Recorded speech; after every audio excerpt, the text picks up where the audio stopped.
Kazoo et bienvenue dans ce 5e épisode d'AK1. Dans ce nouvel épisode, on va parler d'alcool. Alors de l'alcool qu'on boit évidemment. Et c'est un alcool bien spécial, c'est l'éthanol. Et l'éthanol, c'est une des drogues récréatives les plus anciennes au monde. Déjà, c'est une drogue. Parce que ça va agir sur nos communications neuronales. Et ouais, on sera défoncé. Mais en plus de ça, c'est un psychotrope. Ça va agir sur notre système nerveux. Et ouais, avec des verres en trop, on aura du mal à articuler et à marcher droit. Mais c'est avant tout une drogue légale. Et ouais, elle est légale, mais elle reste quand même plutôt dangereuse. En fait, en 1998, l'Assemblée nationale a publié le rapport Rock. Dans ce rapport est détaillé les différentes dangerosités entre différentes drogues. On voit très bien que l'alcool est plus dangereux que la bœuf par exemple. Et ouais, très forte dépendance physique et psychologique, donc gros risque d'addiction, et c'est-à-dire d'alcoolisme. Donc comme toutes les drogues, à consommer avec modération. Je vous disais que ça datait, mais là quand même je suis sur le cul. Parce que vous savez quoi, l'alcool date de la préhistoire. Et ouais, de la néolithique plus précisément.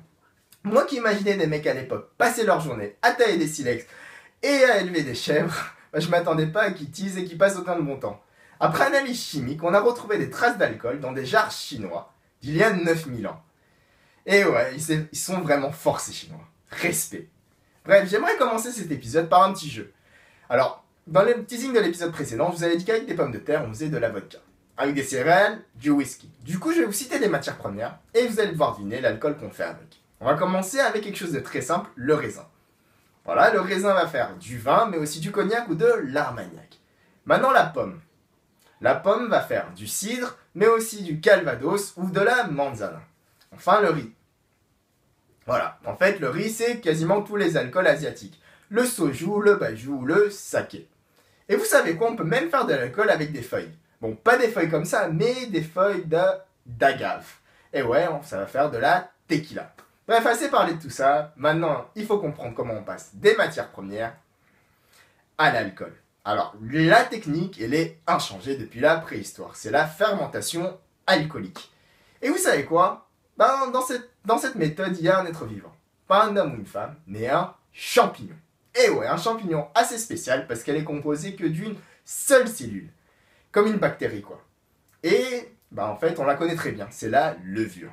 Et comme tout être vivant, la levure aura besoin d'énergie pour vivre. Cette énergie, elle ira le chercher dans le sucre. Par un processus qu'on appelle la respiration cellulaire, avec de l'oxygène et du sucre, et pourra synthétiser son énergie. Par contre, s'il n'y a pas d'oxygène, elle est dans la merde. Ou pas. Parce qu'elle se débrouille plutôt bien. Elle va utiliser pour ça la fermentation alcoolique. Elle va transformer le sucre en éthanol et en CO2. Du coup, on s'aperçoit qu'en fait, l'éthanol, l'alcool, vient d'un processus de survie d'un champignon dans un environnement pas très sain pour elle. Du coup, respect à la levure, c'est une vraie warrior. En fait, avec le raisin, dans le jus de raisin, il y a du sucre. Par contre, avec les céréales, il faudra les faire germer. Parce que lorsqu'on fait germer les céréales, en fait, l'amidon va être transformé en maltose, qui est le sucre. C'est pour ça que les céréales germées, on appelle le malt. Alors, avec cette méthode, on va obtenir des alcools avec un taux d'alcool inférieur à 20%.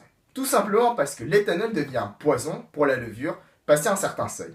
J'avais pourtant dit à la levure de consommer avec modération. Bref, pour aller au-delà, il faut une deuxième méthode, la distillation.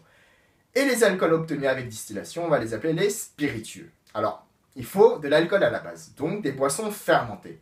Et après, on va les faire bouillir. Parce que la température d'ébullition est différente pour chaque liquide. Pour l'eau, c'est 100 degrés. Pour l'alcool, ça va être 79 degrés.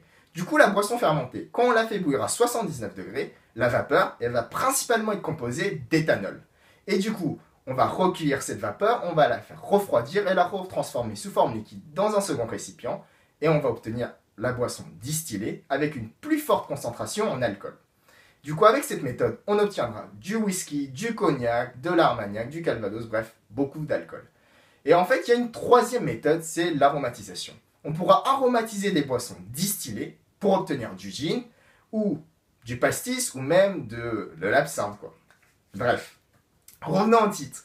L'alcool dans l'espace. En fait, l'alcool, on peut le trouver dans la nature. Par exemple, dans les fruits très, voire trop mûrs, on va trouver de l'alcool parfois.